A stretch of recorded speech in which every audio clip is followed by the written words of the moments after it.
அனைத்து ஆசிரியர்களுக்கும் வணக்கம். இந்த பதிவில் தகுதி தேர்வு அடிப்படையில் இடைநிலை மற்றும் பட்டதாரி ஆசிரியர்களை நியமிக்க ராமதாஸ் தான் வலியுறுத்தியிருக்காரு.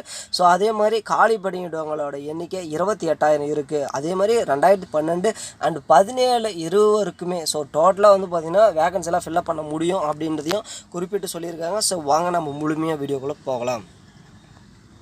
இடைநிலை மற்றும் பட்டதாரி ஆசிரியர் பணிக்கு போட்டியிட தேர்வு கட்டாயமாக்கம் அரசாணை எண் 149 தமிழக அரசு ரத்து செய்ய வேண்டும். அதற்கு பதிலாக தகுதி தேர்வு அடிப்படையில் இடைநிலை மற்றும் பட்டதாரி ஆசிரியர்கள் நியமிக்க நடவடிக்கை எடுக்க வேண்டும் என்று பாமக நிறுவனர் ராமதாஸ் கூறியிருக்கிறார். இது தொடர்பாக அவர் வெளியிட்ட அறிக்கையில் தமிழகத்தில் அரசு பணிக்கான அதிகபட்ச வயது வரம்பை பொதுப்பிரிவினருக்கு 40லிருந்து 53 ஆகவும் இடஒதுக்கீட்டு பிரிவினருக்கு 45லிருந்து 58 ஆகவும் உயர்த்தி தமிழக அரசு ஆணை பிறப்பித்திருக்கிறது. தகுதி தேர்வில் வெற்றி பெற்ற ஆசிரியர் பணிக்காக காத்திருக்கும் பட்டதாரிகள் மற்றும் பட்டதாரியின் கோரிக்கை ஏற்று இந்த நடவடிக்கை தமிழக அரசு மேற்கொண்டுகிறது.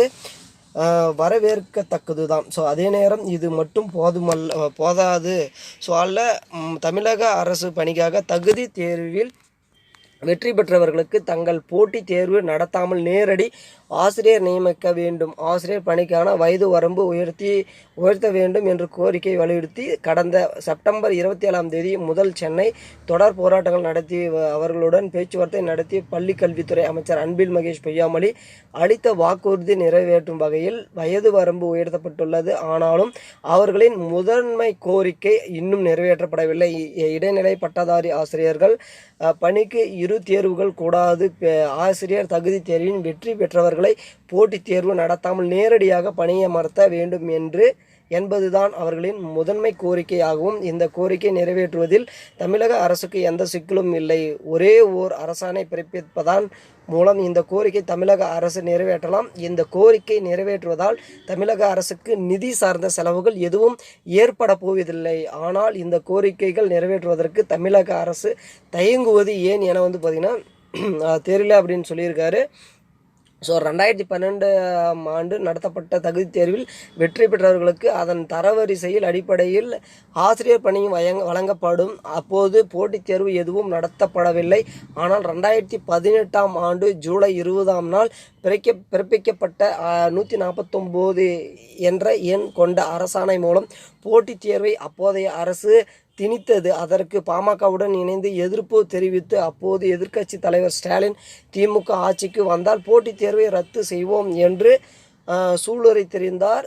திமுகவினர் தேர்தல் அறிக்கையிலும் இது குறித்த வாக்குறுதி அளிக்கப்பட்டிருந்தது. ஆனால் திமுக அரசு பொறுப்பேற்று 30 மாதங்கள் மேலாகியும் இந்த வாக்குறுதி நிறைவேற்றப்படவில்லை. தமிழகம் முழுவதும் தகுதி தேர்வு தேர்ச்சி பெற்ற 60,000க்கும் கூடுதலானவர்கள் அதிகபட்சம் 10 ஆண்டுகளாக வேலை வழங்கப்படவில்லை. அரசு போட்டித் தேர்வு எழுதத்தான் பணியில் சேர வேண்டும் என்று அதற்கான பயிற்சி பெற்று அவர்கள் பல லட்சம் ரூபாய் செலவழிக்க வேண்டும். அந்த வகையில் பணம் படைத்த நகர்ப்புற மாணவர்கள் மட்டுமே ஆசிரியர் பணிக்கு கிடைப்பதற்கு போட்டித் தேர்வு வகை செய்கிறார்கள். எனவே இடைநிலை மற்றும் பட்டதாரி ஆசிரியர் பணிக்கு போட்டித் தேர்வை கட்டாயமாக்கும் அரசாணை எண் 149 ரத்து செய்ய வேண்டும். அதற்கு பதிலாக தகுதி தேர்வு அடிப்படையில் இடைநிலை பட்டதாரி ஆசிரியர்கள் நியமிக்க நடவடிக்கை எடுக்க வேண்டும் என்று அவர் கூறியிருக்காரு.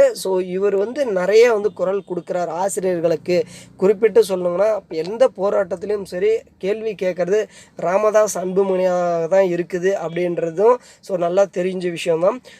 இவர் சொன்ன மாதிரி கிட்டத்தட்ட நம்ம ஆல்ரெடி பார்த்த மாதிரி 28,000 வேக்கன்சிகள் டோட்டல் வேக்கன்சிகளோட எண்ணிக்கை 28,000 வேக்கன்சிகள் நீ ஃபில்லப் பண்ணலாம். அந்த அளவுக்கு பார்த்திங்கன்னா ஆசிரியர்களும் வெவ்வேறு வேலைக்கு போயிட்டாங்க. இதில் குறிப்பிடத்தக்கது ஒரு முக்கியமான விஷயம் என்ன அப்படின்னா ஆசிரியர்கள் பணி வரும் வெயிட் பண்ணி பார்த்து அவங்கவுங்க வெவ்வேறு வேலைக்கு போனது தான் மிச்சம்.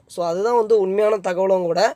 கூடிய விரைவில் இதுக்கான பணி நியமனம் நடவடிக்கை எடுக்கப்படும். ராமதாஸ் பார்த்திங்கன்னா அடுத்தடுமா போராட்டமும் பண்ணுறதுக்கான ஒரு நடவடிக்கை மேற்கொண்டு இருக்கிறார் அப்படின்றது குறிப்பிடத்தக்கது. கூடிய விரைவில் அதுக்கான தகவலை பார்ப்போம். நன்றி, வணக்கம், தேங்க்யூ.